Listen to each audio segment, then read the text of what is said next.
എന്നെ കേൾക്കുന്ന ദൈവവൈതലേ, നദി എന്ന ഇവിടെ നമ്മൾ കാണുന്നത് പരിശുദ്ധാത്മാവിനെ പറ്റിയിട്ടാണ്. ആമേൻ, സ്തോത്രം. നമ്മൾ എന്താ വായിച്ചത്? മുട്ടോളം അരയോളം നീന്തിട്ടില്ലാതെ കടപ്പാൻ വയ്യാത്തോളം. ആമേൻ, സ്തോത്രം.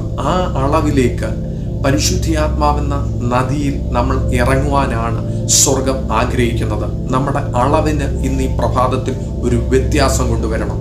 നിങ്ങൾ ഇന്ന് വരെ അനുഭവിച്ച ദൈവ സാന്നിധ്യത്തിൽ നടക്കുവാൻ സ്വർഗം ആഗ്രഹിക്കുന്നില്ല. അതുകൊണ്ടത്രേ ഇന്ന് ഈ പ്രഭാതത്തിൽ സ്വർഗം ഈ ദൂത് കൈമാറ്റം ചെയ്യുന്നത്. വെള്ളത്തിൽ, ഒരു നദിയിൽ നീന്തലറിയാത്ത ഒരു വ്യക്തി അകപ്പെട്ടു പോയാൽ അദ്ദേഹത്തിന് എങ്ങനെ രക്ഷപ്പെടുവാൻ സാധിക്കും? നീന്തൽ അറിയാവുന്ന ഒരു വ്യക്തി പോയി അദ്ദേഹത്തെ രക്ഷപ്പെടുത്തിയെങ്കിലേ ആ വെള്ളത്തിൽ നിന്ന് അദ്ദേഹത്തിന് പുറത്തു വരുവാൻ സാധിക്കത്തുള്ളൂ. കാരണം എന്താ? അദ്ദേഹത്തിന്റെ കൺട്രോളിലല്ല അദ്ദേഹത്തിന്റെ ശരീരം. ഒരു പക്ഷേ അദ്ദേഹത്തിന് ആ വെള്ളം മുട്ടോളമോ അരയോളമോ ആയിരുന്നെങ്കിൽ രക്ഷപ്പെടാം. പക്ഷെ നീന്തിട്ടില്ലാതെ കടപ്പാൻ വയ്യാത്തോണം, ആ തലയ്ക്ക് മുകളിലാണ്, അല്ലെങ്കിൽ അദ്ദേഹത്തിന്റെ ശരീരത്തെ കൺട്രോൾ ചെയ്യാൻ പറ്റാത്ത അളവിനാണ് അങ്ങനെ ഒരു വെള്ളത്തിലാണ് അദ്ദേഹം നിൽക്കുന്നതെങ്കിൽ അദ്ദേഹം മുങ്ങിത്താന്നു പോകും. ആരെങ്കിലും ഒരു വ്യക്തി വേണം അദ്ദേഹത്തെ ഗൈഡ് ചെയ്ത് പുറത്തു കൊണ്ടുവരുവാൻ.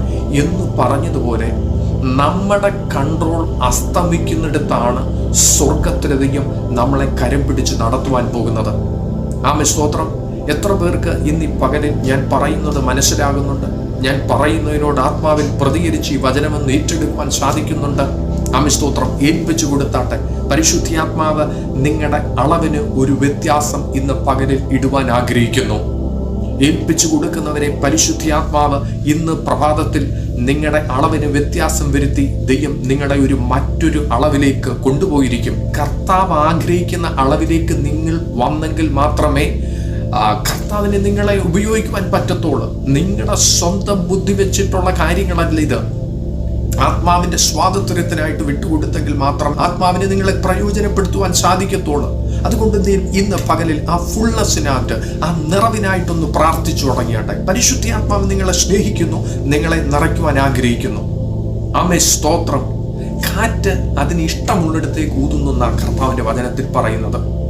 ആമേൻ, സ്തോത്രം.